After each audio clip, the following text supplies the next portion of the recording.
जय हिंद। आज के इस वीडियो में हम आपको एक सुंदर सा कविता सुनाएंगे, साथ ही एक कहानी सुनाएंगे और निबंध लेखन के बारे में बतलाएंगे कि आप लोग यूपीएससी में निबंध लेखन को कैसे लिखेंगे, किन किन बिंदुओं को ध्यान में रखेंगे। साथ ही कुछ महत्वपूर्ण निबंधों के बारे में हम आपको बतलाएंगे। साथ ही एक फिल्म के रचनाकार फिल्म को किस तरह से लिखते हैं और किन किन बिंदुओं पर ध्यान देते हैं, इसके बारे में भी हम आपको बतलाएंगे। तो चलिए एक एक करके हम सभी को समझते हैं। एक कविता सुनाने से पहले इसकी भूमिका हम आपको बतलाते हैं। सबसे पहले आप हमारे एक पीछे एक पिक्चर को देखें।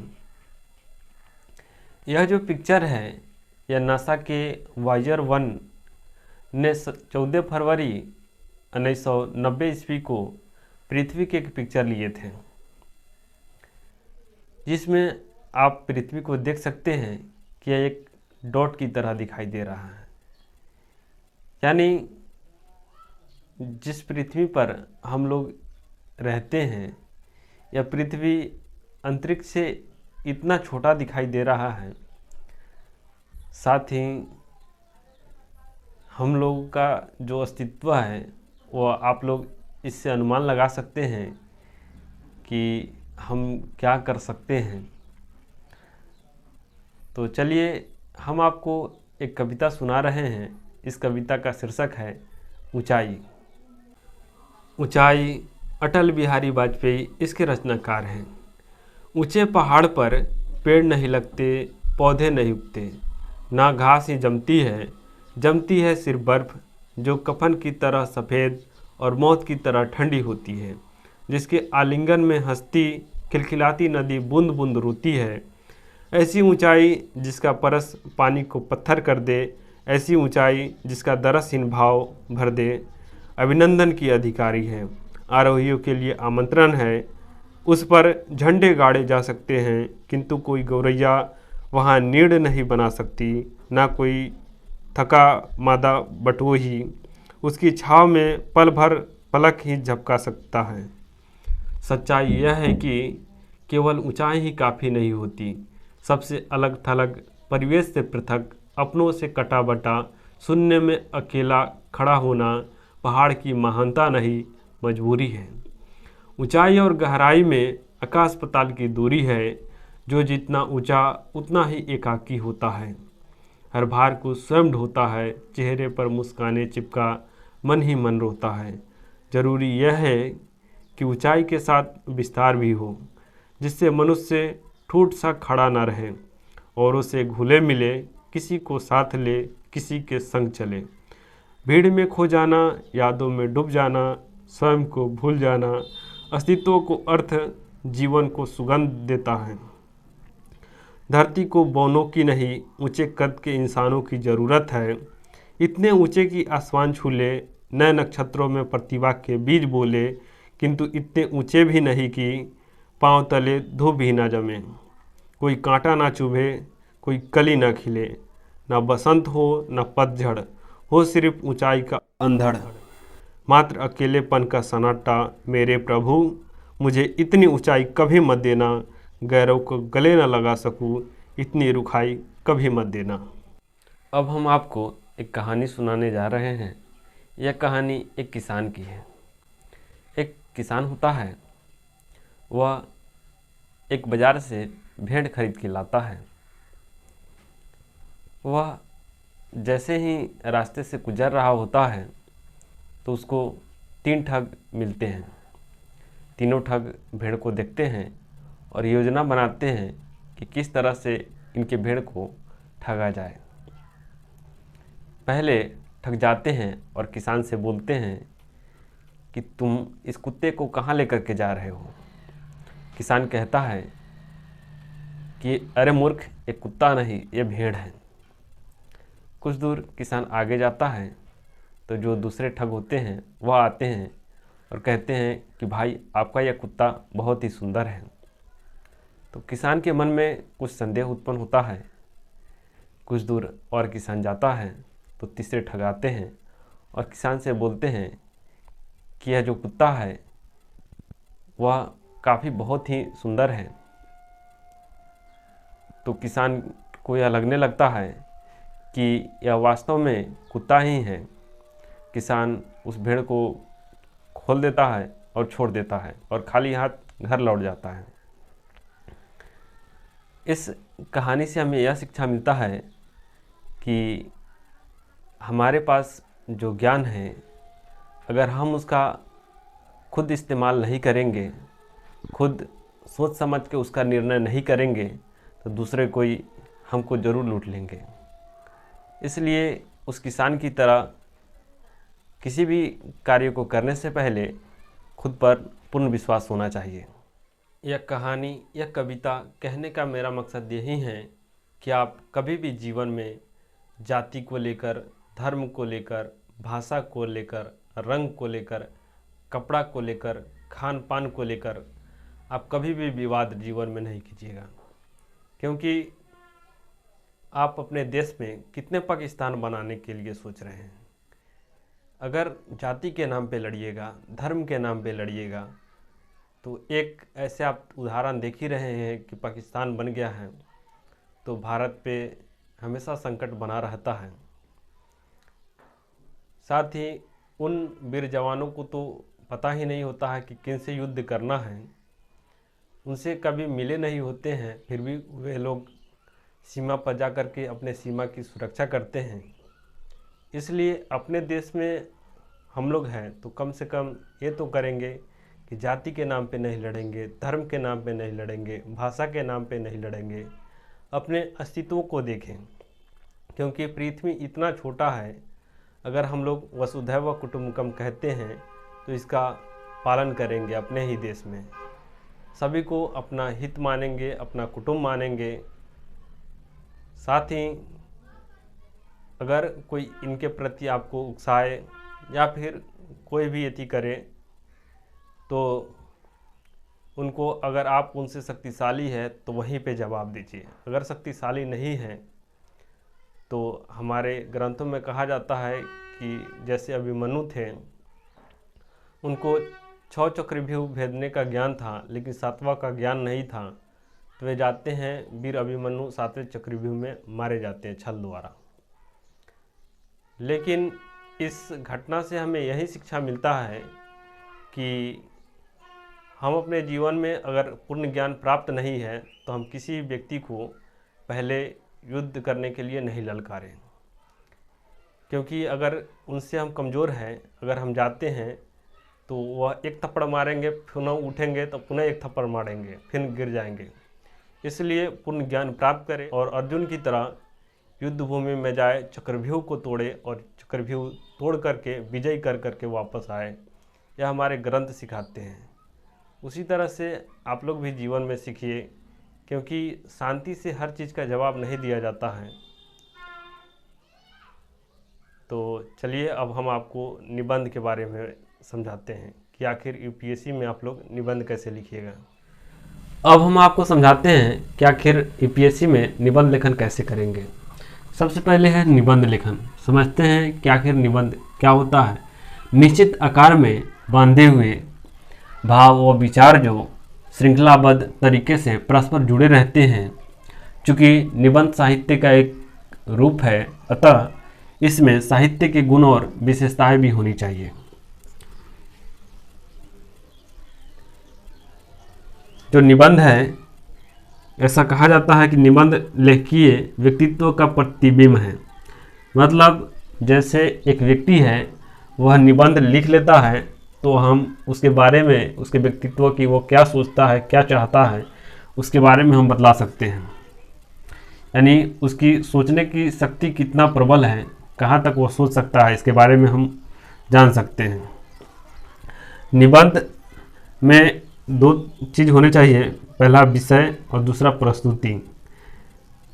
विषय में किन किन बातों पर ध्यान रखेंगे, तो विषय वस्तु की जानकारी सबसे पहले होनी चाहिए, क्रमबद्धता होना चाहिए, इसका प्रारूप है, स्पष्टता, विचार और भाव में स्पष्टता होना चाहिए, प्रवाह होना चाहिए यानी लयबद्ध होना चाहिए, ऐसा ना हो कि कुछ बात ऊपर आ जाए, कुछ नीचे से शुरुआत कर दें। संक्षिप्त शब्द सीमा इसमें होना चाहिए। प्रस्तुति में क्या क्या होना चाहिए? सबसे पहले भाषा होना चाहिए, सहज होना चाहिए और गंभीर होना चाहिए। ऐसे शब्दों से बचना चाहिए जो देशज हो, जैसे मतलब फुनगी हो गया, लोटा हो गया, छिपा हो गया, इस सब से बचना चाहिए, कम लिखना चाहिए। सुगठित प्रस्तुति होना चाहिए। विश्लेषण परक में लिखेंगे कि कोई भी निबंध है, क्या है, क्यों है, कैसे है, कब है, इसके बारे में जानकारी देंगे। और तार्किक प्रस्तुति लिखेंगे, यानी जो प्रश्न पूछा जाए उसी के बारे में हम जवाब देंगे। जैसे अगर कोई व्यक्ति है जो निबंध लिखने जा रहे हैं और वह पहले से पढ़ करके आए हैं फुटबॉल के बारे में, और फुटबॉल के बारे में पढ़ करके आए हैं और निबंध में आ जाए विद्यालय, तो वह लिखेंगे कि मेरा विद्यालय बहुत सुंदर है, मैं इस विद्यालय में पढ़ता हूँ और हमारे घर से रोज़ बस खुलती है, मैं उस बस पे सवार होकर के विद्यालय के लिए जाता हूँ। वह गाड़ी जा कर के रास्ते में जाती है, तब तक वह पंक्चर हो जाती है। जो ड्राइवर होते हैं वो उतर करके चक्का चेक करने लगते हैं। हम सब बच्चे उतर करके बगल में रहते हैं, देखते हैं कि एक फुटबॉल का मैदान है और हम सब फुटबॉल के मैदान में चले जाते हैं। उसके बाद में वे जो फुटबॉल पे निबंध याद किए रहते हैं सब लिख देते हैं, और उसके बाद में अंत में लिखते हैं कि जैसे ही गाड़ी ठीक होता है और हम लोग बस पे बैठते हैं और विद्यालय के लिए चले जाते हैं। यह कोई तार्किक प्रस्तुति नहीं है, मतलब जो प्रश्न किया जा रहा है उसका सही उत्तर नहीं है, क्योंकि विद्यालय के बारे में लिखना है, ना कि फुटबॉल के बारे में उसमें पूर्ण जानकारी देना है। और जो निबंध होते हैं वह दो तरीके से होते हैं, मतलब दो प्रकार से होते हैं। एक होते हैं चिंतन परक,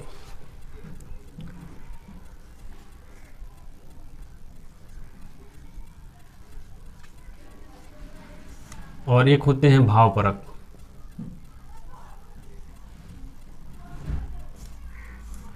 यानी विषय परक और विषयी परक। चिंतन परक जैसे हो गए, आए थे महाकुंभ के बारे में, वह हो गया चिंतन परक। भाव परक जैसे हो गया कि जीवन क्या है, यह हो गया भाव परक निबंध।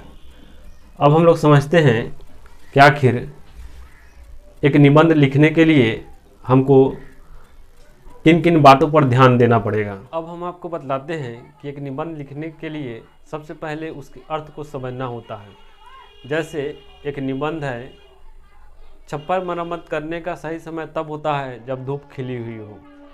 तो इसमें आप लोग यह नहीं लिखिएगा कि यार छप्पर को कैसे कैसे ठीक करेंगे, धूप खिलेगा तभी ठीक करेंगे, यह इसका मतलब नहीं है। इसका मतलब होता है कि सही समय रहते ही उस कार्य को कर लिया जाए। जैसे अभी सही समय है हम लोगों को पढ़ने के लिए, तो हम लोग सही समय से पढ़ लें। सही समय रहता है खाने का, तो उस समय खाना खाए। सही समय है सोने का, तो उस समय मोबाइल ना देखे, आराम से सो जाए, क्योंकि नींद भी ज़रूरी होता है। यह इसका मतलब होता है। जैसे हम आपको समझाते हैं कि एक चोर है, वह अगर बोल रहे हैं कि आज रात बहुत काली है बंधु, इसका मतलब क्या है? चोर यह कहना चाहते हैं कि चोरी के लिए उपयुक्त समय है। अब हम आपको समझाते हैं कि आखिर निबंध लेखन में क्या क्या लिखा जाता है। निबंध में सबसे पहले लिखा जाता है प्रस्तावना, जिसको निबंध की खिड़की कहा जाता है। विषय का परिचय उसमें देना होता है, उसमें विषय की गंभीरता रहना चाहिए। प्रश्न के रूप में आप उसको शुरुआत कर सकते हैं, यानी किसी प्रश्न से उसकी शुरुआत कर सकते हैं। उसके बाद रोचक तरीके से शुरुआत कर सकते हैं, शायरी लिख सकते हैं, दोहा लिख सकते हैं, रिपोर्ट कोई दे सकते हैं, एक छोटा कहानी लिख सकते हैं, किन्हीं के विचार लिख सकते हैं महान व्यक्ति के, जैसे स्वामी विवेकानंद हो गए, राजीव भाई दीक्षित हो गए, भगत सिंह हो गए, उसके बाद APJ अब्दुल कलाम हो गए, या फिर अटल बिहारी वाजपेयी हो गए, चाहे अन्य कोई व्यक्ति हो गए, उनके आप विचार दे सकते हैं। स्वामी विवेकानंद हो गए। घटना और प्रसंग लिख सकते हैं। मुख्य भाग में आप लोग क्या क्या लिखिएगा जैसे विषय के विभिन्न आयामों को दिखाना। अवधारणात्मक तथ्य लिख सकते हैं। उसके बाद ऐतिहासिक परिप्रेक्ष्य, पृष्ठभूमि, भौगोलिक परिप्रेक्ष्य लिख सकते हैं। विविध आयाम जैसे सामाजिक, राजनीतिक, आर्थिक, सांस्कृतिक, धार्मिक, पर्यावरण, राष्ट्रीय, वैश्विक पक्ष, नैतिक, दार्शनिक, संवैधानिक, शिक्षा, स्वास्थ्य, परिवहन, संचार, कृषि, रोजगार, कौशल विकास, तकनीकी विकास, अंतरिक्ष, नवाचार, कृत्रिम बुद्धि, चूंकि, किंतु, परंतु, और ये सब लगा करके और भी मतलब अपने जो निबंध लेखन है उसमें और भी वाक्य जोड़ सकते हैं। साथ ही समस्या, चुनौतियाँ, प्रासंगिकता, वर्तमान स्थिति क्या है, सुझाव, समाधान, ये सब लिख सकते हैं। उसके बाद निष्कर्ष होता है, यानी जो आप निबंध लिख रहे हैं उसका सार क्या है, वह निष्कर्ष रोचक और प्रभावशाली होना चाहिए। उसमें आप सुझाव लिख सकते हैं, समाधान लिख सकते हैं, विषय की महत्ता लिख सकते हैं। साथ ही कुछ निबंध के बारे में हम आपको मतलब बतलाते हैं। जैसे ये सब कुछ टॉपिक है जो यूपीएससी में बार बार पूछे जाते हैं। एक अच्छा जीवन प्रेम से प्रेरित और ज्ञान से संचालित होता है। तो इसमें सबसे पहले आप लिखिएगा कि अच्छा जीवन क्या है, प्रेम क्या है, ज्ञान क्या है, इसके बारे में आप लिखिएगा। उसके बाद छप्पर मरम्मत करने का सही समय तब होता है जब धूप खिली हुई हो, मतलब सही समय रहते ही उस काम को कर लेना। नारी सशक्तिकरण पर आएगा, लिंग समानता यह आता है। भारतीय संस्कृति विविधता में एकता, कृत्रिम बुद्धि वरदान या अभिश्राप, साहित्य, पर्यावरण और विकास, सभी भटकने वाले खो नहीं जाते। और साथ ही धर्म के बिना विज्ञान लंगड़ा है और विज्ञान के बिना धर्म अंधा है। एक ही सिक्के के दो पहलू है। साहित्य मतलब अधिकार और कर्तव्य एक ही सिक्के के दो पहलू हैं। ऐसे भी सवाल आपके यूपीएससी में आ सकते हैं। जैसे नारी सशक्तिकरण आ गया तो इस पर कैसे लिखेंगे, शुरुआत कैसे करेंगे, आप लोग कर सकते हैं कि जैसे जो भारत है वह 2047 तक विकसित भारत होने का लक्ष्य रखा है। इसमें भीमराव अंबेडकर क्या कहते हैं कि हम उस समाज को विकसित तभी मान सकते हैं जब समाज के नारी वर्ग सशक्त हो। या फिर हम यह भी लिख सकते हैं कि एक पुरुष शिक्षित होता है तो समाज के एक व्यक्ति सुखी हो सकता है, और एक महिला सुखी मतलब शिक्षित होती है तो समाज के सभी व्यक्ति शिक्षित होते हैं। यानी महिला माँ होती है, वह बच्चे को पहले से संस्कार देती है और वह समाज, वह जो परिवार है वह शिक्षित हो जाता है। इससे आप उसका शुरुआत कर सकते हैं। जैसे कोई आ गया पर्यावरण के ऊपर तो आप लिख सकते हैं, जंगल, पेड़, पहाड़, नदी, आदमी सब कुछ काट रहा है, छिल छिल खाल भूमि की कतरा कतरा बांट रहा है, अंतहीन विकास की होड़ में आज मानव शामिल हो चुका है अपने ही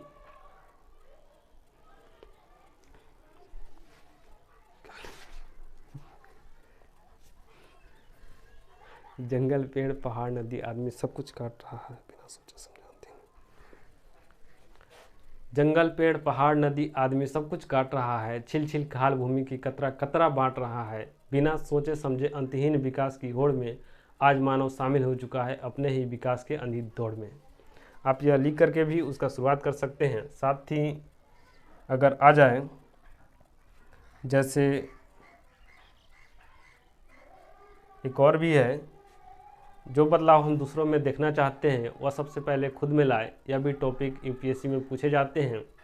तो इसमें लिख सकते हैं कि उम्र भर गालिब यही गलती करते रहा, धूल चेहरे पर लगी थी और आईना साफ करते रहा। इससे भी शुरुआत कर सकते हैं। कुछ टॉपिक है वो हम आपको बतला देते हैं।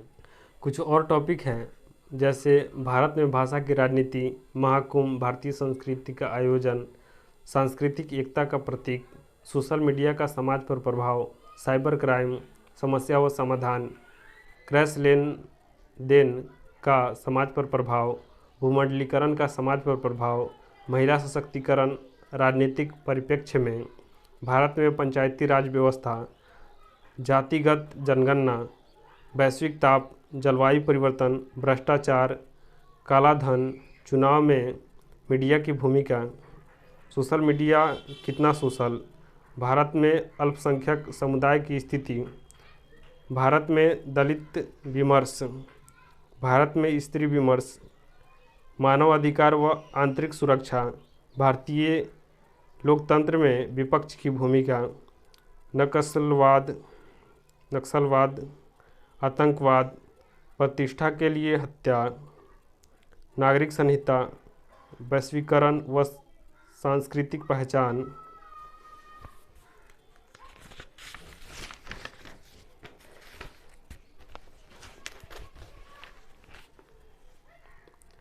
आधुनिक शिक्षा प्रणाली और नैतिक मूल्यों का क्षरण, भारत में चुनाव सुधार, जीवन का अधिकार, भारत में निजता का अधिकार, डिजिटल सिक्योरिटी, भारत में संसदीय शासन प्रणाली की प्रासंगिकता, किराए की कोष की समस्या, डिजिटल इंडिया संभावनाएं व चुनौतियां, आत्मनिर्भर भारत, चंद्रयान और भारत की अंतरिक्ष यात्रा, शिक्षा का महत्व और नई शिक्षा नीति, भारतीय समाज में जाति प्रथा, जैव विविधता संरक्षण, अवसर व चुनौतियाँ, गांधीवादी विचारधारा की प्रासंगिकता, बेटी बचाओ बेटी पढ़ाओ, आरक्षण नीति की प्रासंगिकता, यूपीआई और डिजिटल ट्रांजैक्शन का बढ़ता उपयोग। यह कुछ टॉपिक है जिस पर आप लोग घर बैठे और उस पर निबंध लिखें। अब हम बतलाते हैं आपको कि एक जो व्यक्ति होते हैं वह फिल्म को किस आधार पर लिखते हैं। सबसे पहले कोई ऐतिहासिक घटना हो गया या फिर कोई राजनीतिक घटना हो गया, सामाजिक या फिर कोई सांस्कृतिक कोई घटना हो गया, किसी प्रकार के समाज में कुरीति है उसको दिखाने के लिए, समाज को जागरूक करने के लिए फिल्म को फिल्माया जाता है। यानी जो रचनाकार होते हैं वह फिल्म को सबसे पहले लिखते हैं और सबसे पहले इंट्रो बनाते हैं।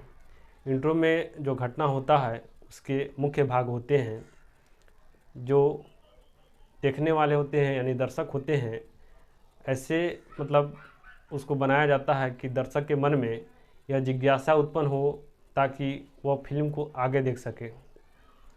जैसे एक फिल्म था, अब उसका नाम तो नहीं याद है, उसमें जो हीरो होते हैं वह आखिरी में ट्रेन से जंप करते हैं और उसके बाद वह जो फिल्म होता है वह स्टार्ट हो जाता है। लेकिन एक दूसरे व्यक्ति होते हैं वह उसी फिल्म को 2-3 बार देखते हैं, क्योंकि वह जानना चाहते हैं कि उसके बाद वह हीरो ट्रेन से कूदा तो क्या हुआ। वह इसी चक्कर में 2-3 बार देख लेते हैं। इसी तरह से जो फिल्म होता है उसके सबसे पहले जो मुख्य बातें होते हैं वह इंट्रो में डाला जाता है। उसके बाद मध्य वाले भाग होते हैं और उसके बाद मतलब मध्य वाले भाग को इंटरवल बोलते हैं। उसके बाद जो लास्ट में उसका निष्कर्ष दिया जाता है। मतलब जैसे हम लोग निबंध लेखन करते हैं उसी का बड़ा रूप होता है, निबंध और कहानी का बड़ा रूप होता है फिल्म।